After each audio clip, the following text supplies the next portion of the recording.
Estar na casa do Senhor. Hoje, sentindo a falta de alguns dos irmãos, né, nesse culto da semana, mas feliz porque vocês vieram limpar aqui, né, porque dá mais uma segurança aqui para o nosso pregador de hoje. Obrigado.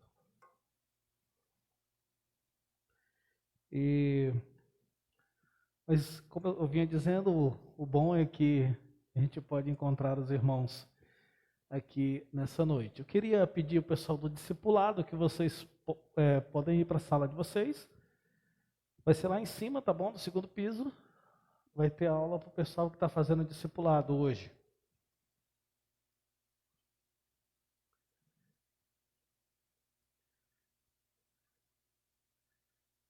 Ok? Bom, depois de muito tempo, quase 2 anos, pelo menos 1 ano e pouco, o pastor Azias está ausente da igreja, né? Ele ainda pregava nos cultos da tarde, nos cultos de domingo à tarde, e somente. Mas aí ele já está com a segunda dose da vacina tomada, e eu então pedi que ele viesse hoje para trazer uma mensagem para nós. Então eu quero chamar o pastor Azias aqui.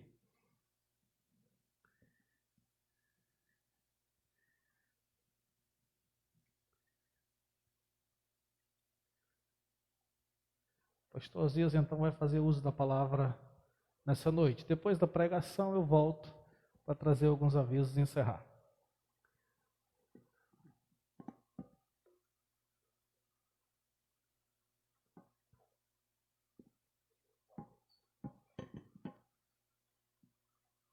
Boa noite. Vou pedir licença a vocês, eu vou tirar essa máscara. Quando eu coloco essa máscara, eu fico quase cego, fico sonho. Meu irmão, é difícil, mas hoje eu vou tirar ela, porque já tomei a segunda dose, graças a Deus, e agora eu estou mais ou menos, graças a Deus. Nós sabemos que Deus é quem nos livra, né? Mas a gente tem que fazer a nossa parte. Então, meus irmãos, é um prazer estar com vocês hoje, nesta noite. Como falou o pastor Jonas, quase 2 anos, eu passei 1 ano, 1 mês e 1 dia sem sair de casa, mas isso para canto nenhum. Vocês sabiam disso? Eu vinha para a igreja aqui quando ele começou a fazer os cultos da tarde, mas sentava ali no cantinho, quando saía já era direto para o carro, a gente não falava com ninguém, mas graças a Deus nós estamos voltando à normalidade. Graças a Deus, nós estamos, graças a Deus, chegando lá. Graças a Deus por isso. E hoje eu estou aqui junto com os irmãos, vendo muitos irmãos. Para mim é um prazer, uma alegria, uma satisfação estar com todos vocês e agradecendo a Deus por esse momento tão oportuno, por esta hora tão maravilhosa. Mas lembre-se disso, que Deus é maravilhoso. Foi, está sendo e vai ser por toda a vida. Deus é fiel. Mas, abra sua Bíblia no livro de Lucas, capítulo 7, veja o verso 11 em diante, até o 17. Lucas 7, 11 a 17. Todo mundo encontrou? Diga amém. Então vamos lá.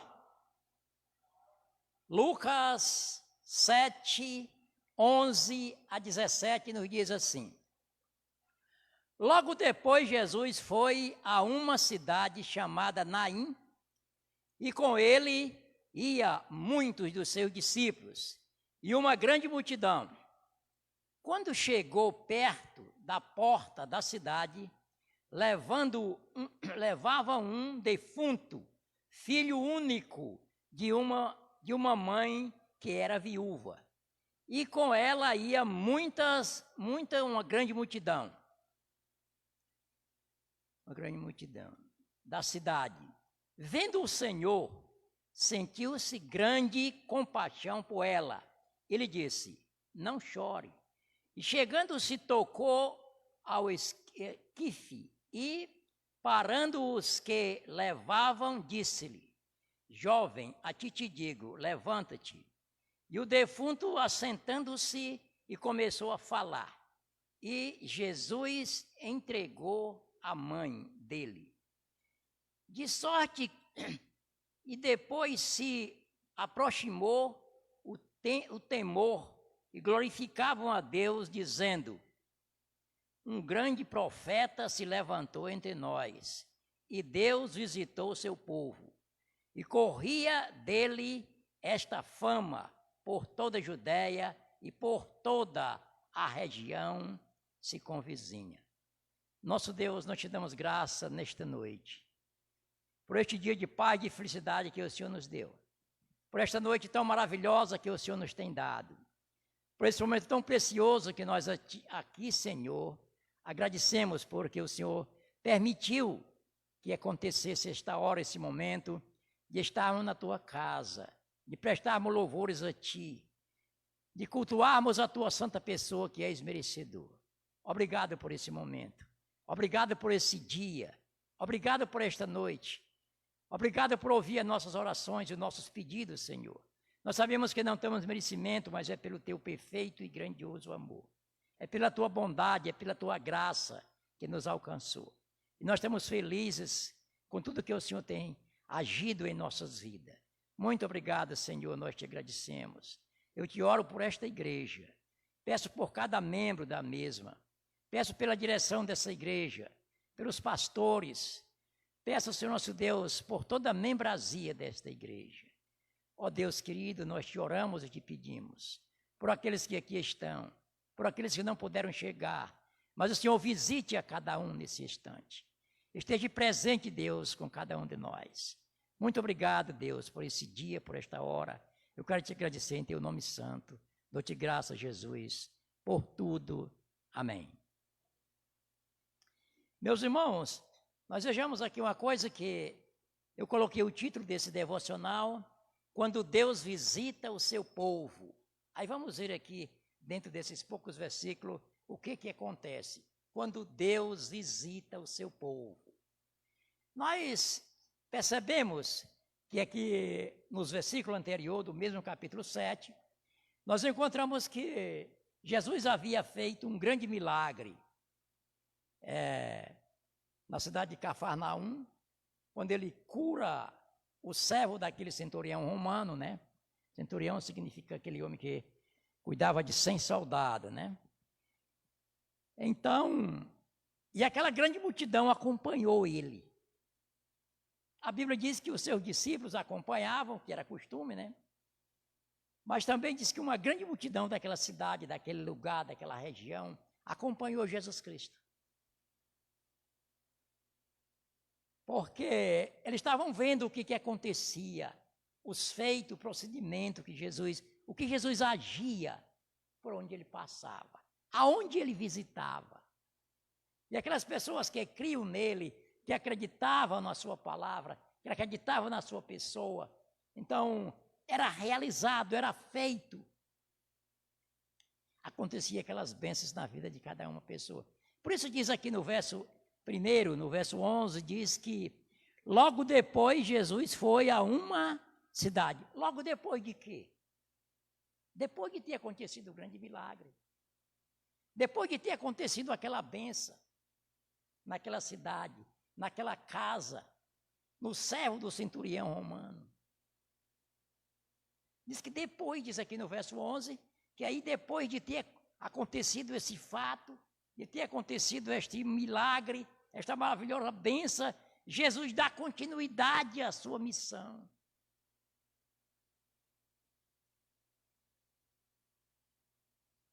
E ele entra agora na cidade de Naim. Logo depois, Jesus foi uma cidade chamada Naim, e com ele ia muitos dos seus discípulos, e uma grande multidão acompanhava também. Aí no verso 12, nós vamos começar a ver a reação, no verso 13, no verso 14 em diante, nós encontramos, Por isso coloquei esse título. Os fatos, acontecimento, do que aconteceu, do que acontece quando Jesus nos visita, quando Jesus entra em nossa casa, quando Jesus visita a nossa vida. A situação, não tem situação difícil. Quando nós buscamos a Ele, pedimos a sua presença, quando Ele entra na nossa casa, quando entra na nossa vida, os fatos acontecem. E às vezes, quando não acontece, é por causa da nossa falta de fé, da nossa incredulidade, da nossa dureza de coração, que às vezes não permitimos que aquilo aconteça. Mas quando nós abrimos a porta do nosso coração, a porta da nossa casa, quando nós damos entrada, quando nós permitimos que Jesus chegue aonde estamos, Ele age. As bênçãos acontecem.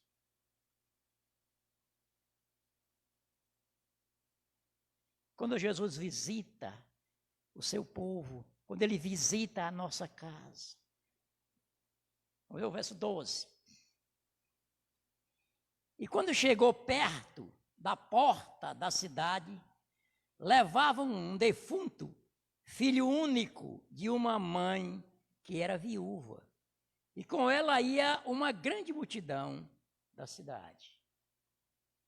Eu estava mesmo precisando, né? Muito obrigado, viu?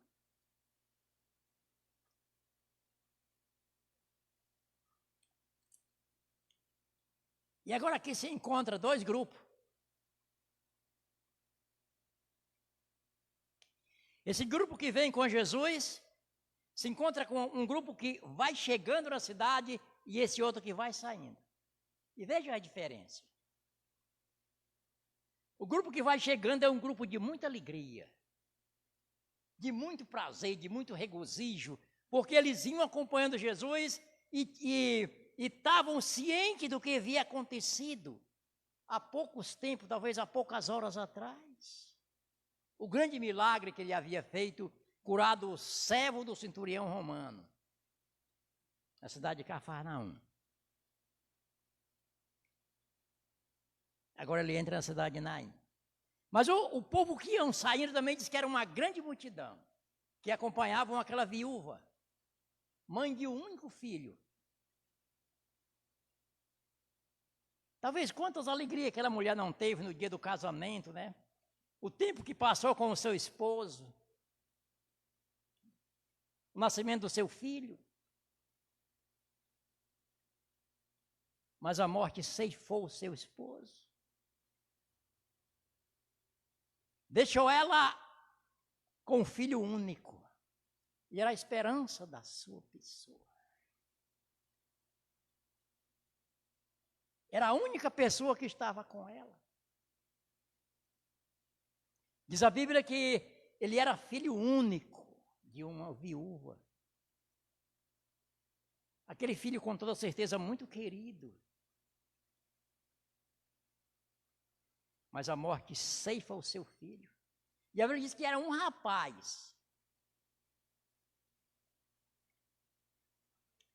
E agora ela e muitas pessoas que o acompanham, a Bíblia diz que uma grande multidão. E ali se encontram um com o outro, um grupo com o outro. E aí eu coloquei aqui algumas coisas que diz que Jesus sentiu a humanidade de Cristo.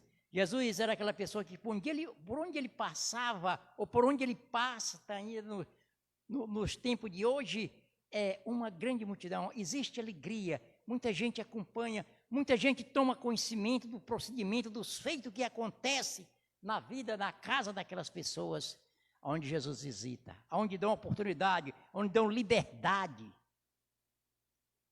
Aí ele entra. Diz que ele se compadeceu daquela mulher.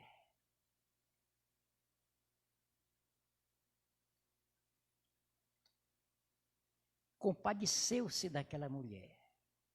Compaixão, bondade, tristeza banida, acabou-se aquela tristeza e vem um conforto. O verso 13, nós vamos dividir em duas partes. A parte A e a parte B.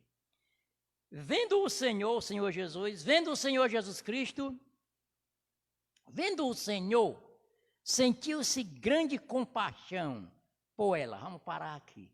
Então diz que Jesus vendo a situação daquela mulher, a Bíblia diz que ele se compadeceu. Ele sentiu grande compaixão por aquela mulher, por aquela situação, pelo que estava acontecendo, pela tristeza, por tudo aquilo que aquela mulher sentia. Jesus se compadece da nossa dificuldade. Jesus se compadece de cada um de nós. Jesus se compadece da nossa situação, porque como eu citei aqui no início, e quando nós cremos que Ele é capaz de nos ajudar, de agir em nossas vidas, de fazer aquilo que é impossível para nós, fazer aquilo que é impossível para os homens, que é impossível aos médicos, que é impossível para a ciência. Quando não tem situação, quando não tem recurso, Jesus é capaz de agir por nós. Jesus é capaz de nos ajudar, de suprir as nossas necessidades, seja ela qual for. Ele é fiel. Ele espera de nós a nossa reação, a nossa crença, a nossa fé, a nossa esperança na sua pessoa. E quando nós se mantemos desta forma, nós vimos o que vai acontecer. Então a Bíblia diz que ele se compadeceu, está no versículo 13. Vendo o Senhor, sentiu-se grande compaixão. Se compadeceu da situação daquela mulher.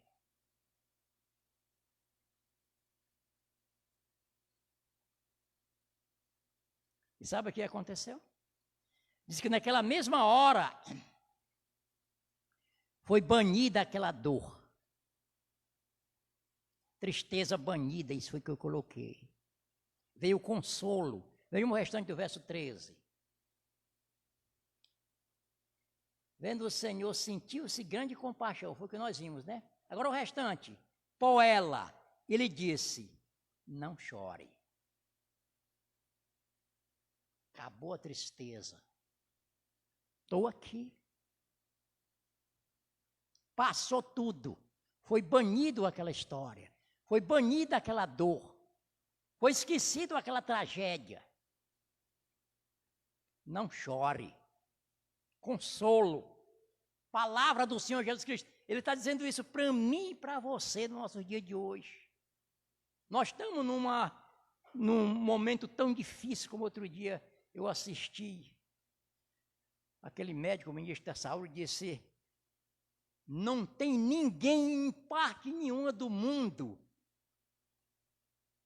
que tenha um remédio para esta pandemia. É uma doença desconhecida.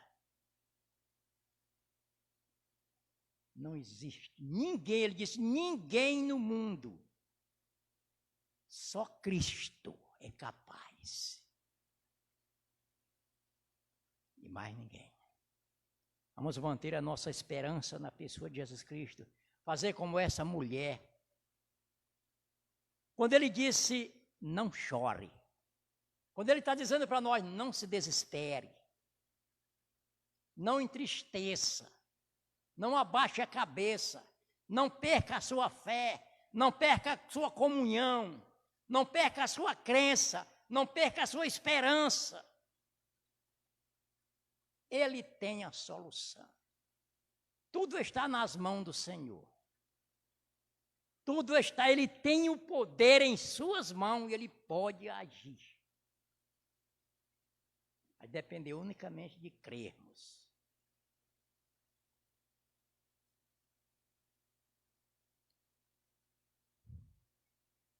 Eu me lembro que eu até ouvi isso. Eu até andei colocando no grupo da família. Acho que muitos irmãos eu achei muito bonito. Um pregador, ele disse que em todos os tempos que houve isolamento, que Deus permitiu que houvesse isolamento, em todos esses momentos, em todas essas horas, isso é um gancho de um pregador que eu ouvi ele pregando. E eu aproveitei, o que é bom a gente não deve esquecer. Ele disse que o Senhor esteve presente e aconteceu depois daquilo grande bênçãos. Eu vou usar as palavras dele. Ele dizia, eu não sou profeta, não sou filho de profeta, também não sou profeta. As profecias estão aqui, nós devemos acreditar essas que estão na Bíblia. Mas ele disse, em todos os momentos, o Senhor agiu. Ele começou a dizer, quando o Senhor isolou Noé pelo um ano, naquela arca ele supriu ele de tudo, não faltou nada. E quando Noé saiu da arca, foi ele que povoou todo mundo, ele e seus 3 filhos. Mas passou um ano em isolamento, sofrendo as piores crises.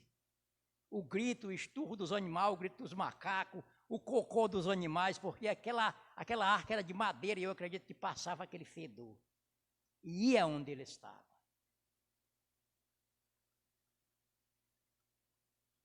Mas com um ano, Deus lhe deu a liberdade, ele tornou-se o grande homem que povoou todo o mundo. Deus isolou Jacó, quando ele saiu da sua terra, da sua casa, com medo de seu irmão Esaú, que disse, quando meu pai morrer, eu vou matá-lo. E ele passou 20 anos na terra de seu tio Labão. Com 20 anos, Deus permite ele voltar daquele isolamento, trazendo uma família com 12 filhos e uma filha, 13 filhos. Deus mudou toda a sua história, até o seu nome, até a sua identidade. Deus tirou-lhe o nome de Jacó e botou de Israel, o pai da nação de Israel. Mas passou pelo isolamento. Sofreu. Deus isolou José também. Eu acho que 17 anos, parece que aos 30 anos, né? Sofreu, foi preso, foi caluniado. Sofreu as piores crises em sua vida. Mas Deus nunca o abandonou.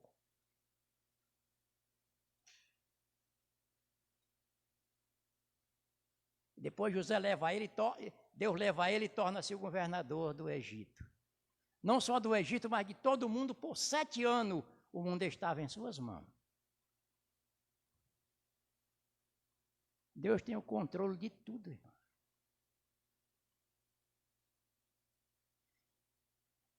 Nós não devemos acreditar em tantas coisas que acontecem no nosso dia de hoje. Lembra daquele mentirosão que disse que no dia 30 de março, né, ninguém saísse de casa, se alguém saísse ia morrer todo mundo? E teve crente que assombraram-se. Uma irmã mulher de um pastor ligou para mim. Pastor, em Manaus, a minha família está desesperada, todo mundo chorando. Eu quase que eu dizia para ela, irmã, manda essa gente criar vergonha.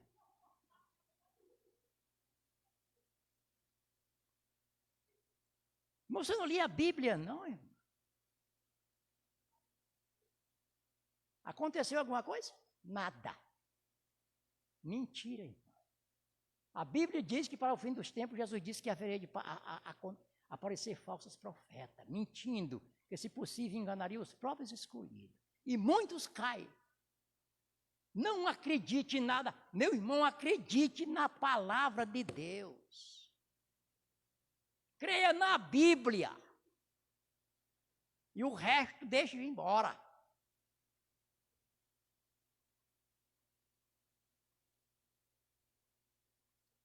E nós vamos falar de tanta gente que foram isolados. Deus permitiu que acontecesse. E depois as bênçãos também aconteceram. Deus isolou o profeta Elias por 3 anos, escondido naquela rocha.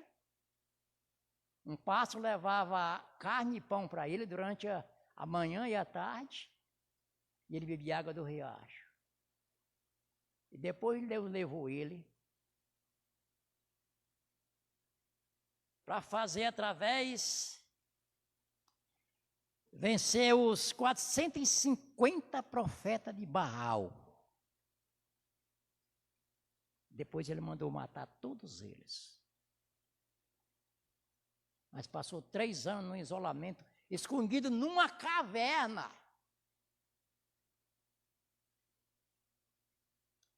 Mas era homem de Deus.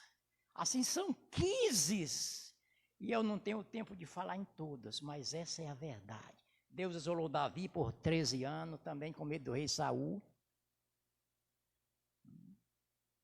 Deus isolou Esther, Deus isolou Daniel, e por fim Deus isolou Jesus por 3 dias naquela tumba. E com 3 dias Deus o ressuscita, tornou-se o nosso Salvador. Amém, irmão? Não entristeça, irmão. Permita que Deus lhe visite cada dia, cada manhã, agradeça a Ele, obrigado, Senhor, nas suas orações. Não esqueça de ler a palavra.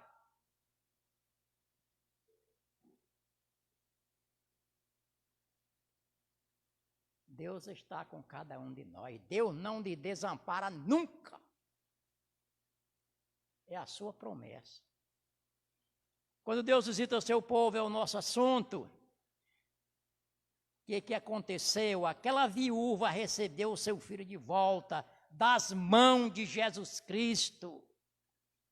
Jesus tem o poder, a autoridade, ele muda a história. No verso 14. Domínio de Cristo, poder de Cristo, verso 14.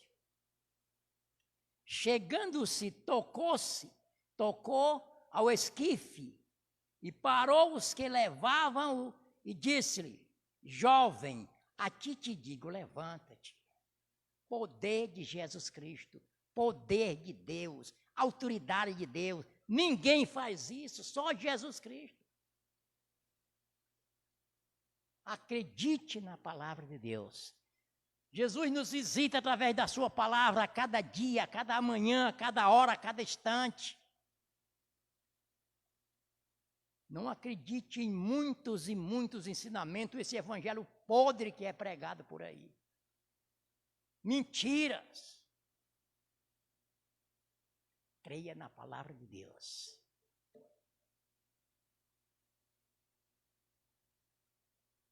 Jesus tem o domínio. Esse verso 14 é maravilhoso. O verso 13, quando ele disse, não chore, mulher. E aqui no 14, ele demonstra o valor da sua personagem, do seu poder, da sua autoridade.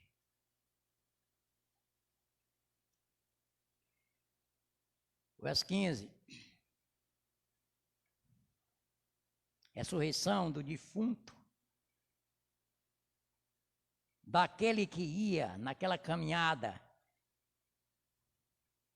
aquele grupo com tanta gente, com tanta tristeza, com tanto choro, acompanhando aquela mãe que sofria. Era um desespero, era um sofrimento. Jesus acalma tudo aquilo. Diz que no verso 15... E o defunto assentou-se e começou a falar. E Jesus entregou a mãe, depois do menino ressuscitado. Quando ele começa a falar, Jesus entrega ela nos braços, a criança nos braços da mãe. Que prazer, que alegria.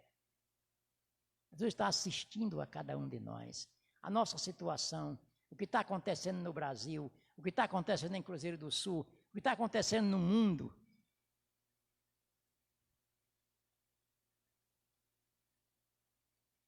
Vamos manter a nossa fé, a nossa esperança, a nossa confiança, a nossa fidelidade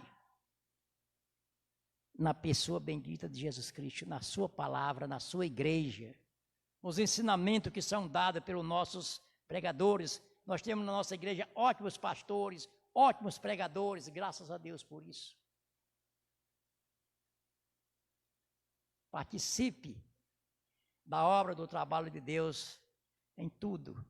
Não fuja dos ensinamentos da palavra de Deus. Não fuja dos ensinamentos da igreja. Tenha prazer em participar em tudo aquilo que a nossa igreja ensina.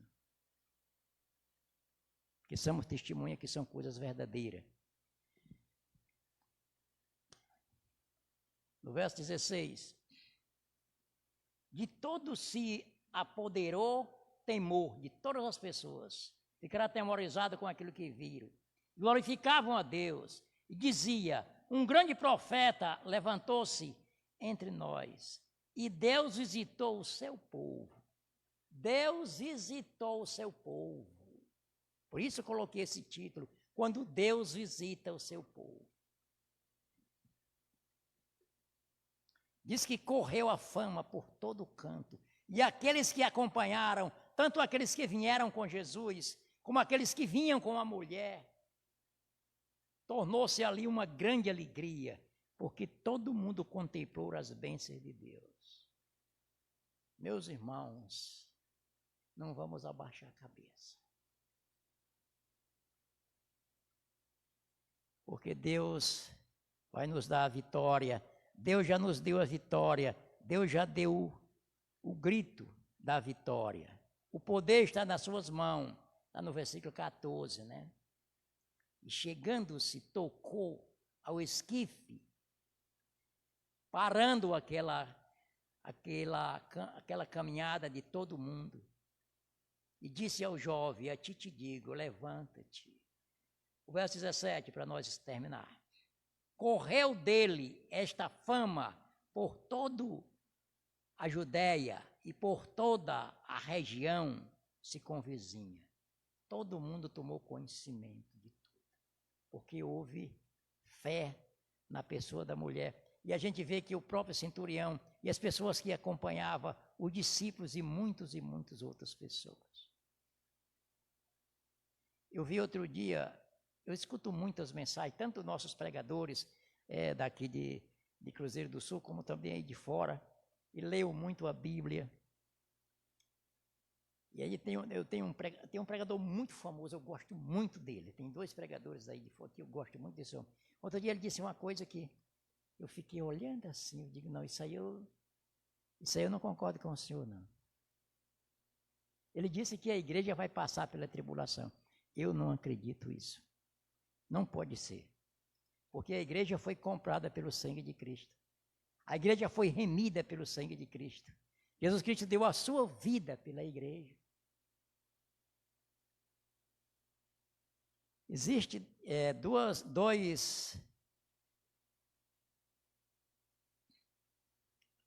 razões de Jesus, de Deus jogar a tribulação no mundo. Primeiramente, a gente sabe que é para punir Israel, colocar Israel em linha, né? E em segundo lugar, punir o ímpio. A igreja está completamente fora disso. Botar Israel em linha e punir o ímpio. Porque existe 2 grupos de gente no mundo. O cristão, ou seja, o crente, o que crê, e o ímpio, o incrédulo.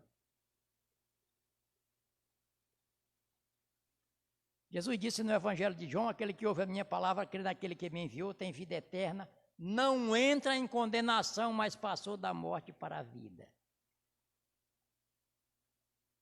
Essa é que é a verdade.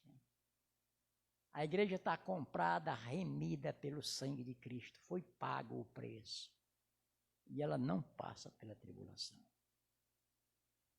Que antes da tribulação Jesus vai arrebatar. E eu creio que isso pode acontecer a qualquer instante. Porque nós estamos vendo que vai acontecer, está acontecendo cada dia, cada instante. Por isso, cada hora, cada instante, afirme-se na palavra de Deus.